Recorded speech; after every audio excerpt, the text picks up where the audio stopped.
নমস্কার বন্ধুরা, বানাবো আজ বড়ি দিয়ে পালং শাকের ঝোল। মাসের দিনে তোলে রান্না, লাগবে না রান্না দোল।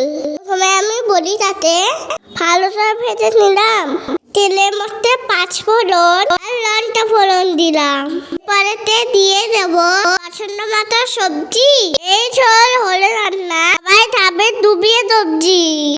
এরপরে লবণ হলুদ দিয়ে আমি দেব একটুখানি জল দিয়ে ভেজে দেব।